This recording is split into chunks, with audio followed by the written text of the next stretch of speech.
What up, Internet? It's your boy, the Notorious BIV. How is everybody? It's been a while, and yeah, I don't know. It just has been a while. Anyway, what got me up off my rear today is Wonder Woman 1984. So we're gonna we're gonna we're gonna go over that. Actually, I guess it's WW84. I when I was watching the movie in the theater, I was like, I don't think it ever said anything. I don't think the title of the movie was WW84, and I don't think it ever said like Wonder Woman 1984 ever in the movie. I think it was just WW84, which is really odd. But um, but yeah, so I saw it in the theater like Christmas night. Okay, like the day it came out, I saw it in the theater, and I thought about making a video, but I didn't, obviously. And then like and then I saw I've seen like all this controversy surrounding this film, and I was like, that's kind of weird because that wasn't really my experience with the movie. Um, but yeah, I like my sister bought my brother and me a ticket for opening night, and we went, and there were like, I don't know, a couple other people in the theater, and it was great. It was cool. I mean, I was asking myself the whole time. I was like, oh, this is a pretty good movie. You know, I'm having a good time. But I was wondering, like, is this just because like I haven't seen a movie in like a year or so? You know, like, is that why I'm enjoying this so much? Maybe. So I was kind of trying to like maintain some type of objectivity throughout the film. Um, so, but I enjoyed it. I mean, and I've enjoyed most of the DC movies, even though I realize they're not flawless, right? Um, you know, I liked Suicide Squad. I liked Batman v Superman. And yeah, you know, they all have their flaws, but I mean, it's not they're not horrible. You know what I mean? They're not Transformers level horrible. Okay, let's put it that way. Um, so so yeah, this movie was okay. I would rank it as far as DC movies. I would put it on par with you know with with those two that I mentioned. Probably Batman v Superman, Suicide Squad, somewhere in there. Um, and of course, of course, you're going to be disappointed if, you know, coming off the first Wonder Woman movie, comparing this one to that one is, you know, it's like, yeah, I mean that's kind of that's kind of rough. Um, you know, we'll see how Aquaman 2 does if that's also a letdown. You know, because Aquaman was pretty good. Um, but so the movie starts out, so it's kind of weird. Here's a, one thing I found weird about the movie is like there's really no reason for it to be in 1984 as far as I could tell. I mean, it just and it also didn't seem like it was set in 1984. Honestly, like most of the time. Um, but so the show starts out. There's like this. Well, it starts out with this scene with the Amazons in Themyscira, which was just like, I don't know, man. Like, I don't know why that scene was even in the movie. I guess they just were like, oh, you know, everyone wants to see the Amazons, but I'm like, I've never been a big fan of the Amazons, honestly, because I mean, I don't know. I mean, I haven't read the Wonder Woman comic books either, so there's that. But but the Amazons always just seem kind of weird to me. It's like there's this island full of like warrior women, this island full of Wonder Women, basically, right? And they they don't do anything. They just like sit there, and I don't know, like what are they waiting for? Are they waiting for like Darkseid to return to the Earth or something like that? Like, you know, other than that, they're just like chilling on this island, you know, practicing their bow and arrow skills and whatever, right? And I'm just like, okay. And I mean, if there's like an entire army of Wonder Women, like, it just kind of I mean, I get that Wonder Woman's like the daughter of Zeus or whatever, so she's a little bit more like special, I guess, than the rest of the Amazons. But they're basically an army of Wonder Women, and it's just like, you know, if there's a bunch of Wonder Women, that kind of takes away uh, from Wonder Woman, right? I mean, like it makes her a little less special. But anyway, but they just chill on this island and like wait for Armageddon or something. I don't know. Anyway, so there's that scene, and then there's by the way, there are going to be I'm probably going to be spoilery um, in this discussion, just so you know. I mean, the movie's been out and it's out on HBO Max and everything. So I assume if you're watching this, I assume most people who wanted to see the movie have seen the movie by now. Um, I'll just do minor spoilers, okay? Minor spoilers alert, just so you know. Anyway, so the first big kind of action scene is like this mall. Wonder Woman um, Wonder Woman stops this jewel heist, I guess, and you know beats up these four kind of lame criminals. But but it was a pretty cool action sequence, and that's one thing too. A lot of people are saying there's not a lot of action in this movie, and I honestly I didn't notice. I mean, I thought there were some decent action scenes, and the rest of this, like, I didn't watch the movie and think, oh, gee, there wasn't much action in that. Like, it had plenty of action for me, personally. You know, I like action. You know, I'm a big action guy. So like, it didn't bother me that there weren't quite as many action scenes, I guess, as you would normally expect. But again, like I didn't notice. I didn't feel like I got, you know, like there weren't enough action scenes. Um, but so there's this action scene, and the weird thing to me about this is like, um, so apparently she like takes off her tiara and she like knocks out a bunch of security cameras and stuff. And so I guess she's like she's on the down low, you know, or whatever. Um, and like the news mentions, oh, you know, there have been like 12 of these you know, 12. I don't know how they explain it. They said like there have been 12 of these incidents since, you know, in the last 2 weeks or something. Like when Diana came to DC, Washington D.C. You know, there have been these incidents apparently where she's like fighting crime, and and I find it odd that like it's odd like okay like she takes out the video cameras or whatever, right? Like so I guess nobody ever like she's never caught on tape or caught on camera or whatever. But um, but I just find it odd that like that. So it, I mean, obviously the DC timeline's all messed up, kind of. Um, but in you know in Batman v Superman, she was kind of like you know there was like this one picture of her right from World War I, and you know, no one had ever heard of her or anything, basically, except, you know, Lex Luthor had some file on her for whatever reason. Um, but but she, you know, and she explained that like, oh, you know, I forsook the world of men or something like that after you know World War I or something like that.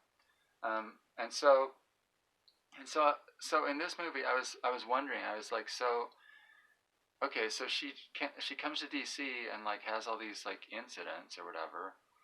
Like, had she been doing that in Europe as well? Like from World War I up to 1984. Like, did she was she just like chilling, or was she doing these little on the down low, you know, fighting crime things?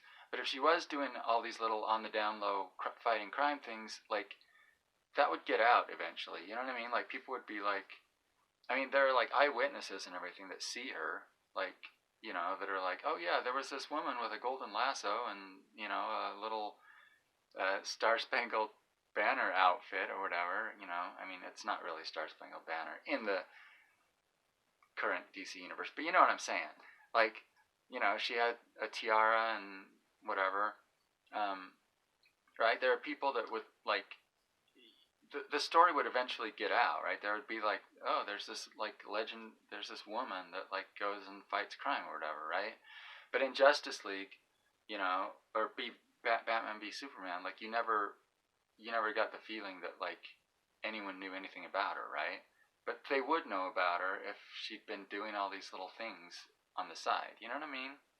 So that was weird to me. I was like, and again, that was another thing why I was like, why was this set in 1984? Like, you know, it just, I don't know. So, so basically, so we go from there, and she, there's this magical wishing stone thing, right? That's like the big deal in this movie. And you know, Wonder Woman makes makes a wish on the wishing stone. I wish that Steve Trevor would come back, right? Um, which leads to the next big controversy of this movie, which is uh, the way in which Steve Trevor comes back. And this is like, again, spoilery, so just so you know. So that's how Steve Trevor comes back. But the wish is like, the wish comes back in this. He comes back in this weird way, which is he like comes back in some other dude's body, and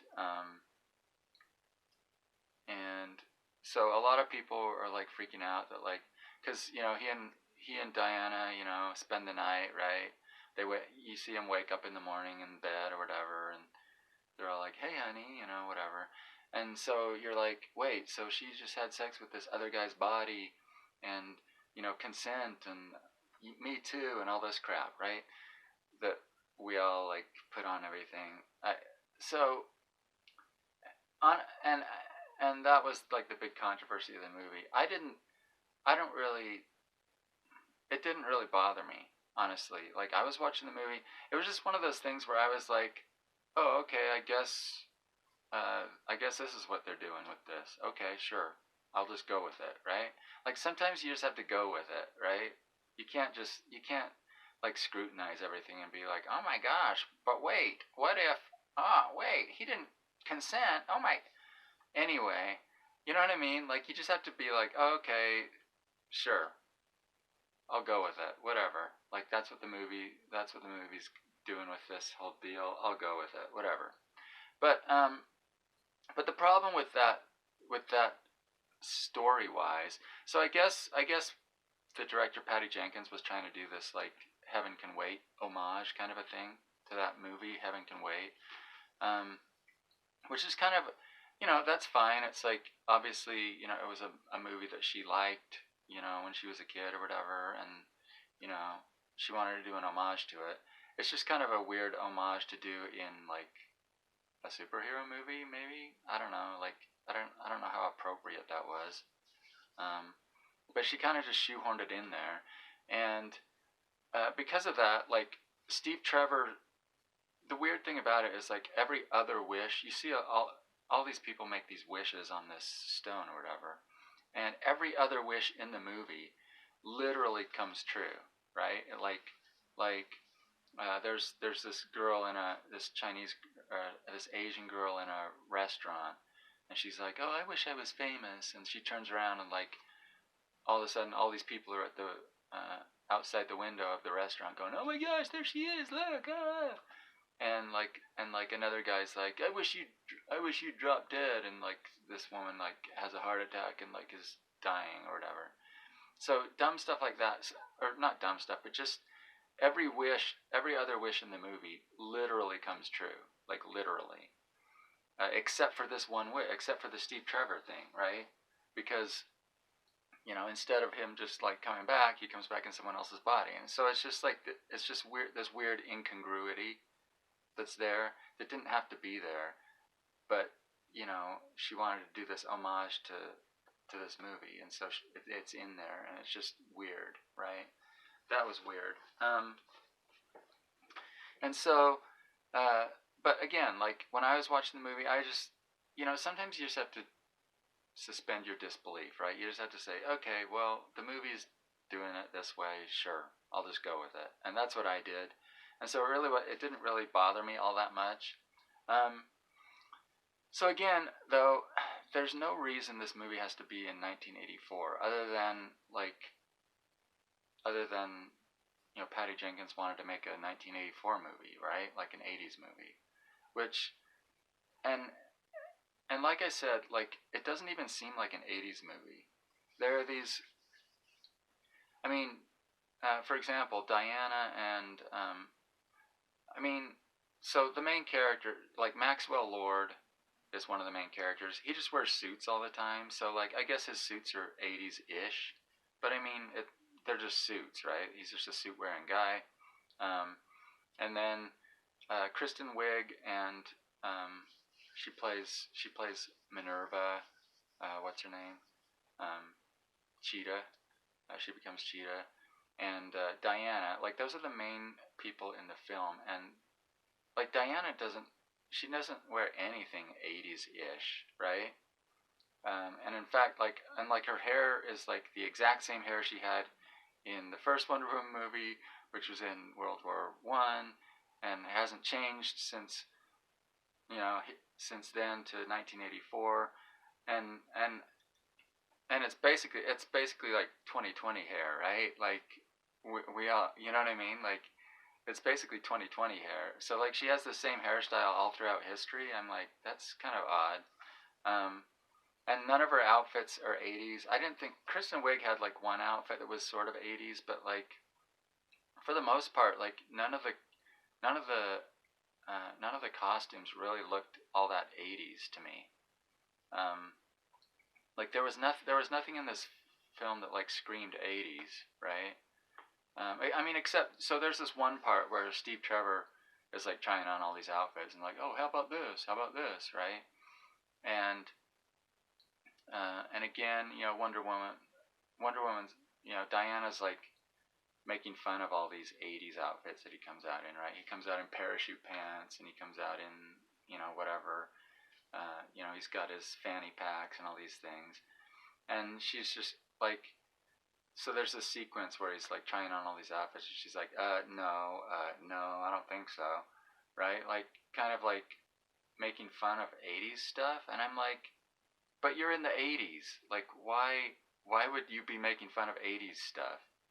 Um, and then, and then he tries on. I mean, to her credit, he does try on like this sort of 80s goofy suit combo thing that she likes. And then he turns around and makes fun of the 80s. He's like, well, I'd never wear something like this, you know, when he just came out in parachute pants like a second before and was like, how about this? So I don't know. So that bugs me. Like if you're gonna make an 80s movie, the characters have to act 80s. You know what I mean? They can't be like. Obviously, Steve Trevor is, from a different time period, but and maybe Diana, maybe she's just like classic, right? She doesn't go with the trends or whatever, and she's just like, maybe that's the deal. I don't know, but like nothing she wore was very 80s.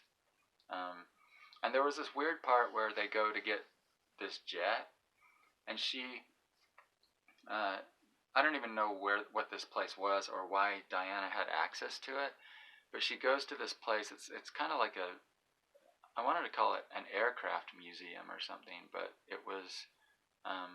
But they walk in the front door, and she like flashes her badge like this, like as they're going in, like just flashes her badge up, and a door opens, and I'm like, I don't think they had that kind of technology in the 80s. Like I'm pretty sure you would have had to like at least like stick your card in something, some scanner or something before it would like open a door. She just like flashes her badge, like like that's like that was weird too. Like I'm like that's not 80s. That's not. I'm pretty sure they didn't have that technology in the 80s. Um, so yeah, there was a lot of weird. I just didn't think it needed to be set in the 80s, other than like I said, they wanted to make an 80s show or whatever, but then it wasn't really that 80s to me. I don't know. That was just weird. And so, I guess, again, I'm not super familiar with the comics, but I feel like Maxwell Lord and Cheetah are semi big comic. I know Cheetah's like Wonder Woman's main adversary, right? Because I used to watch Super Friends, and in Super Friends, like, you had the Legion of Doom and you had the Super Friends, and like there was like the Legion of Doom was like the evil counterpart to the Super Friends, and they had like everyone's little nemesis, right? So like you had Sinestro in Legion of Doom and Green Lantern in the Super Friends, and Wonder Woman's counterpart was Cheetah. So you had Cheetah and you had Wonder Woman. Like I know they're like that's her big adversary, right? And I feel like Maxwell Lord and Cheetah are both fairly prominent in the comics, and that they just were kind of wasted in this movie. Like, now that they've done these characters, I mean, I guess they could come back in present day somehow. I mean, Maxwell Lord could be, I don't know, he'd be like what, like 70 something years old now, I guess. I'm assuming like in 1984 he's about 30ish, So like now what, he'd be like 70 something, right? So I guess he could come back as like an old man or something, but that'd be kind of weird. And Cheetah, like, Cheetah gets her powers from the wishing stone. Like, she makes her wish or whatever, and then at the end of the movie, basically everybody renounces their wishes. So technically, her powers are gone, right? So I guess Cheetah could get her powers back somehow, maybe, and come back. But Kristen Wiig and